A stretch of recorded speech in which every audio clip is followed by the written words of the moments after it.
Okay, so I need to tell you about this fox, because I genuinely thought I was losing my mind at first. Every single morning around 6 a.m. I'd see her walking down the same dirt path behind my house, carrying this old grocery bag in her mouth. And I'm like, is that a fox with a bag? Like, what is happening right now? At first I thought maybe I was just tired, you know? Maybe I'm seeing things, but no. She was there again the next day. Same time, same path, same bag. I live near this wooded area, right? So there's always been wildlife around. Sometimes a coyote in the distance, but I've never seen anything quite like this. She would just appear, trotting along with this raggedy plastic bag like she had somewhere important to be. And the thing is, she was so careful with it, like she wasn't just dragging it behind her. She was holding it up, making sure it didn't scrape the ground, making sure nothing fell out. And you could tell something was off about her. She was thin, like really thin. Her fur was patchy in places, and she just looked so tired, but she kept going, every single day. I started keeping track. Day 1, day 2, day 5, day 12. She never missed a single morning. I started leaving food out for her, just like little bits of chicken. Nothing crazy. I figured maybe she's starving, maybe that's why she looks like that, but she wouldn't touch it. If I was anywhere near, she'd freeze, look at me with those golden eyes, and then just grab the bag tighter and disappear into the trees. My neighbor Sarah, she noticed too. She's like, have you seen that fox with the bag? And I'm like, yes. Oh my god, I thought I was the only one. We both started watching for her. It became this weird little ritual. Like, okay, it's 6 a.m., fox time. Let's see if she shows up. And she always did, without fail. That bag always in her mouth. So one morning, I just couldn't take it anymore. I had to know what was in that bag. Like it was driving me crazy. I know. You're not supposed to follow wild animals. That's like rule number 1. But something in my gut was screaming at me that something wasn't right. So I put on my boots, grabbed my phone just in case, and I followed her. She went deep into the brush, way deeper than I expected. I almost lost her a couple times in the thick stuff. I was trying to be quiet, but I'm pretty sure I sounded like an elephant crashing through there. She had to have heard me, but she didn't run. She just kept going like she was on a mission, like nothing was going to stop her. And then she stopped at this little hollow under a fallen tree, like this tiny dark space barely big enough for her to fit. She looked around, checked both directions, and then she squeezed inside with the bag. I crouched down, and that's when I heard it. Tiny little squeaks coming from inside the bag. Oh my god, she had babies in there.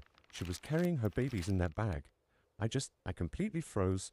I didn't know what to do. I was just standing there with my hand over my mouth trying not to cry. This whole time, every single morning, she was moving her babies from one place to another, keeping them safe, keeping them hidden, and all she had was a grocery bag. I backed away slowly, and I called a wildlife rescue immediately. I was like, please, you have to come. There's a fox, and she has babies, and I don't know what to do.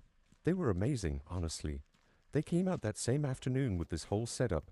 Blankets, carriers, warming pads, the works. And she just stayed. Like she didn't run, she didn't growl. She just looked at me. Like she finally understood we weren't there to hurt her. That moment, it felt surreal, honestly. It felt like something clicked. When Michelle carefully opened the bag, there were 3 of them. 3 tiny little fox kits just huddled together, eyes barely open. They were so small, like I can't even describe it. They fit in the palm of your hand, and Mama Fox, she watched the whole thing. She didn't run. She just watched like she knew we were trying to help. Michelle set up a proper den right there near the original spot, with insulation and protection from the weather, and a little entrance just for Mama. And I swear when she saw it, she tilted her head like, wait, this is for me? At first she was super skeptical. Like, what is this fancy real estate situation? She kept sniffing everything, checking every corner. But once she realized it was safe, and warm, and dry. Oh my god, the change was immediate. She crawled up with her babies, and she just slept for like 6 hours straight. I think it was the first real rest she'd had in weeks. And then the kids woke up, and absolute chaos began.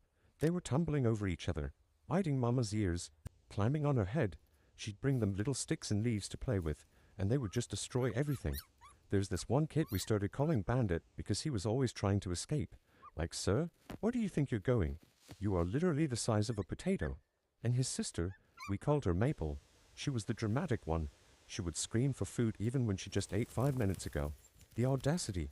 And the third one, Little Shadow, he was the quiet, observant one, always watching, always thinking, probably plotting world domination, honestly. But the best part was watching Mama Fox recover. She started putting on weight. Her fur grew back thick and beautiful. That tired look in her eyes slowly started to fade. And she got sassy. Oh my god, the sass on this fox. She went from this exhausted, desperate survivor to this confident queen ruling her little kingdom and her 3 tiny chaos demons. Sadly, the plan was always to release them back into the wild once the kids were big enough. And honestly, that day came way too fast. I knew it was the right thing. They're wild animals, they belong out there, but watching them go, it hit different. But I will never ever forget seeing her that first morning, walking down that path, carrying everything she had left in a grocery bag, just refusing to give up.